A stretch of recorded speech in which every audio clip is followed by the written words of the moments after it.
Assalamualaikum warahmatullahi wabarakatuh. Perkenalkan, nama saya Meisha Ika Khairani, NIM 22473007, kelas 2A, Program Studi Pendidikan Guru Pendidikan Anak Usia Dini. Tujuan saya membuat video ini adalah untuk memenuhi tugas akhir mata kuliah Ilmu Alamiah Dasar yang diampuh oleh Bapak Roni Amaluddin, SPD MPD.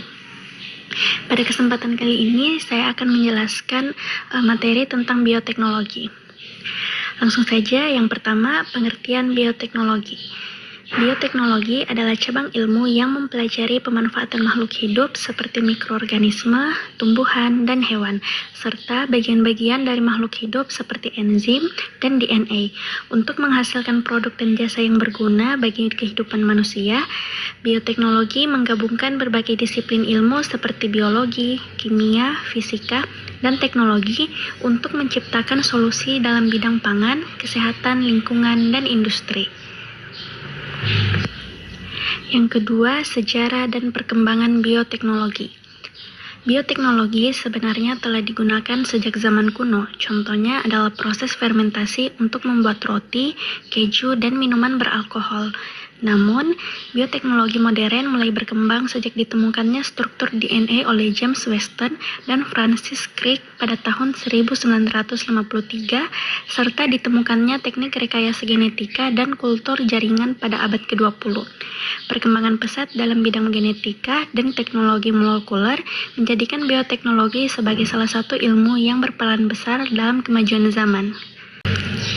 3. Jenis-jenis bioteknologi. Secara umum, bioteknologi dibagi menjadi dua jenis, yaitu bioteknologi konvensional dan bioteknologi modern.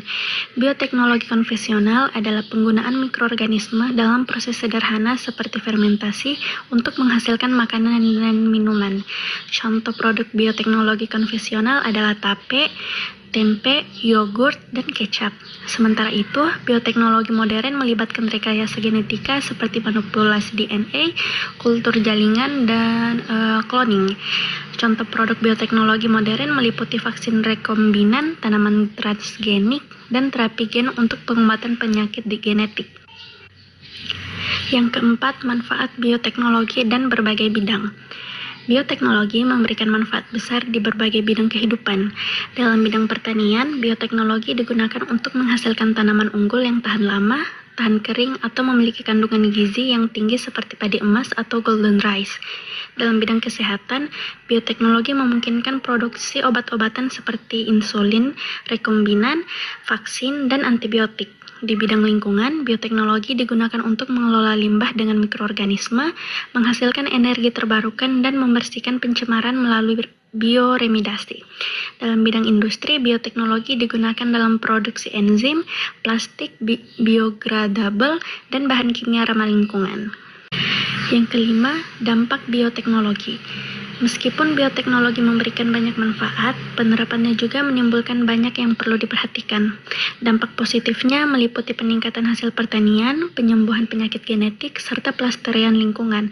Namun, terdapat pula dampak negatif, seperti kemungkinan penyalahgunaan teknologi genetik, munculnya organisme hasil rekayasa genetika yang tidak stabil, serta potensi kerugian ekonomi bagi petani kecil akibat ketergantungan pada benih hasil rekayasa genetik.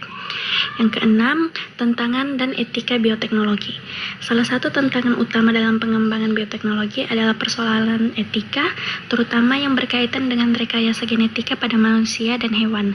Banyak perdebatan mengenai sejauh mana manusia boleh mengubah kode genetik makhluk hidup. Selain itu, tantangan lainnya adalah kurangnya pemahaman masyarakat tentang teknologi ini, perlunya regulasi yang ketat untuk mengontrol penggunaannya, dan risiko keamanan biologis yang dapat timbul jika bioteknologi digunakan secara tidak bertanggung jawab. Yang terakhir, kesimpulan, bioteknologi merupakan ilmu yang sangat penting dan berpotensi besar untuk membantu memecahkan berbagai masalah global, seperti kelaparan, penyakit, dan pencemaran lingkungan. Namun, penggunaan bioteknologi harus disertai dengan pengetahuan yang cukup, sikap etis, dan pengawasan yang ketat agar manfaatnya dapat dirasakan tanpa menimbulkan risiko yang membahayakan kehidupan di masa depan. Baik, itulah tadi materi yang bisa saya paparkan pada kesempatan kali ini. Lebih dan kurangnya mohon dimaafkan. Saya tutup dengan ucapan billahi fisabilil haq fastabiqul khairat. Wassalamualaikum warahmatullahi wabarakatuh.